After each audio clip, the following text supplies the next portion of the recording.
And I had a chance to work with like some of the most phenomenal leaders direct one-on-one. I was an associate, so they knew I could work long hours and they were there to manage. So they wanted someone to help them go through it. The whole concept of how we talk about who's a mentor, who's a coach, who's a sponsor. I think I was very lucky to sort of have sponsors who can play a role of a mentor, who can play a role of a coach, and also put their brand behind your name. I think I was very fortunate to like have worked with those people that they gave me a perspective that I don't think I could ever have that perspective at my level. It was at their level. Like, what is the right thing to do? And when you know what the right thing to do is, can you express your work in the most genuine way and see the reaction, right? And whatever the outcome and success would be, that's one thing, but what you would learn out of it would be phenomenal. I think that to me is the best part of any job that I would do. So when you were within like media planning, and like you said, you had some very interesting and helpful sort of mentors, coaches, and sponsors. Are there any like lessons or specific experiences that you have that you can recall that were sort of pivotal in who you became later on, or that led you to the next thing? Do you recall any such memories or experiences or any interesting conversation that you might have had at that time during that period, which were like, you're like, yeah, that was, or that changed your world view about, because that's probably your first job, right? Yeah, absolutely. I think not going into specifics, but I remember when I was an associate and there was an account, it was a Mother Dairy, it's a cooperative in Delhi, which sort of, has a range of ice creams and chocolates and, milk and dairy products. And we lost people like account director, account planner, we lost all of the people. And that account was obviously, we were about to lose it. And with whatever I learned from media planning in the 3 months, the Asia Pacific CEO who was down in Delhi from Singapore to sort of make sure everything goes smooth, he said to me, like he taught me things, and he said to me, "Are you confident about this plan that you put together?" I said, "Yeah." So okay, now you're going to go with me and present it to the chief marketing officer of Mother Dairy. And I had no client meeting before because no one took me for a client meeting before because I was an associate. He said, "Do you understand the basics? Do you know why you built this plan? So now let's do and present it. I will not go into the details. You will go into details. I'll present the overview." And I presented that. And this was accepted. There were some changes, which was like acceptable, like back and forth. And then he came out of this meeting and he said, "What do you learn from this?"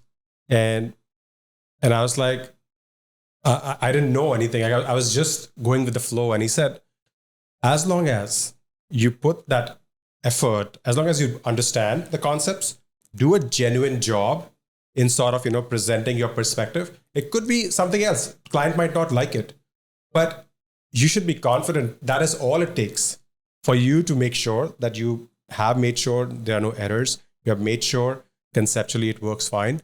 Perspectives could be different. That's all. You do not see or judge the other person you're presenting to as a chief marketing officer. There is a human on the other side. You are someone with 3 months of experience. She's someone with 20 years of experience.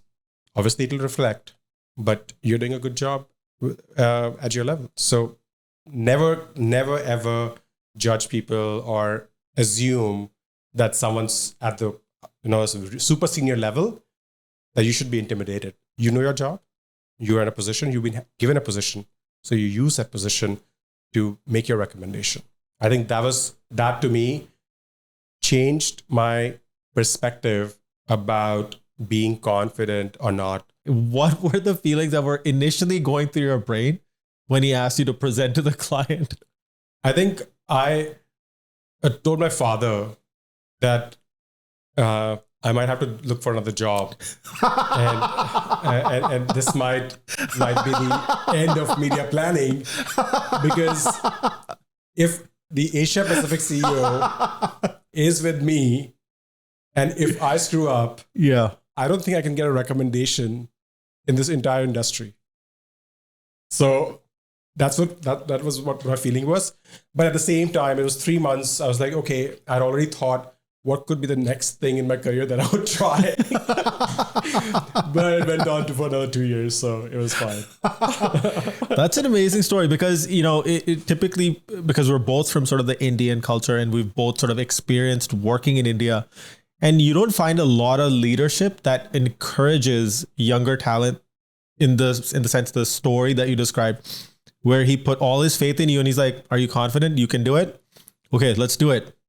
Yeah, I, on that same account, like I remember there was a European car manufacturer that was planning to launch their brand in India. And we went into a pitch kind of a meeting. They were in our office, in the agency office, and my Asia Pacific CEO was leading that meeting. And I said something, and I got a feedback when I came out. I said something in the meeting. I asked a question.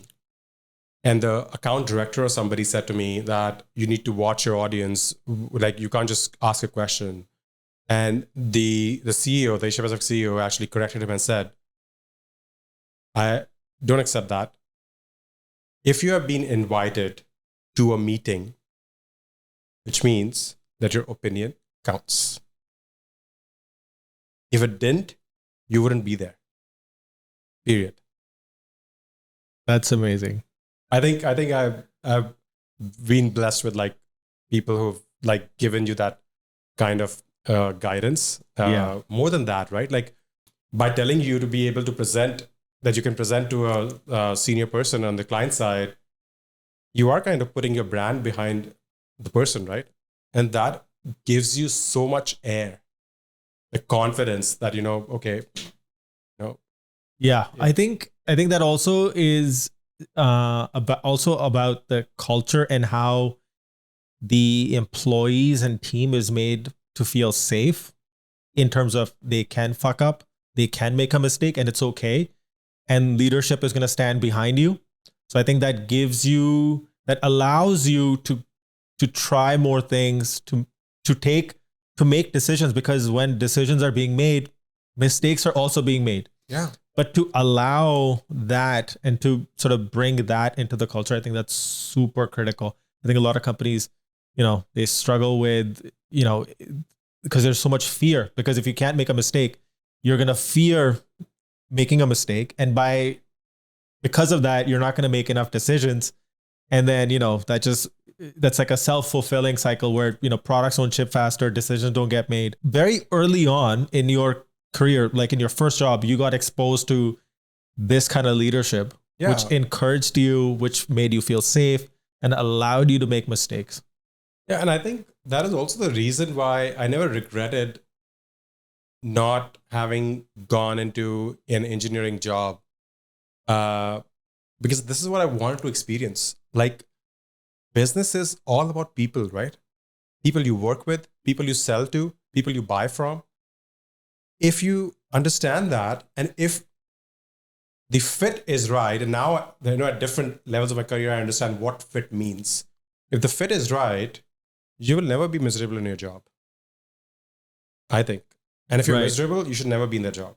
Right. Yeah. That common saying that people say is that, you don't leave a company, you leave a manager. Yeah, absolutely. Right. Absolutely. It's actually, if you think about it, it's such a huge loss to the company, to the business, to the principles, because of one person. So the fitment is, I think, really important. Yeah, I think those are two really fantastic stories, because when something like that happens, that firstly changes your perspective, and it also makes you want to sort of pay it forward, because when you were in that early stage and there were people watching your back, and as you go further down your career, you realize that you're there because there were always somebody there standing behind you and saying, okay, go do this. we'll take care of things if something goes wrong. Don't worry about it.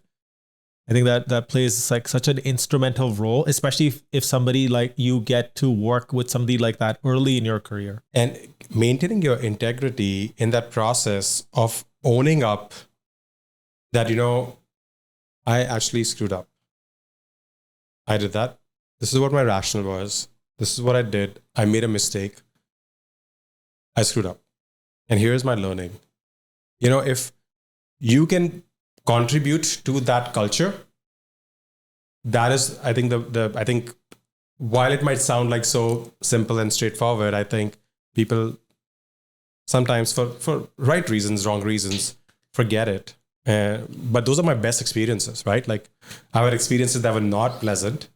But if I reflect on good experiences, these were the people that actually helped me shape my thought process.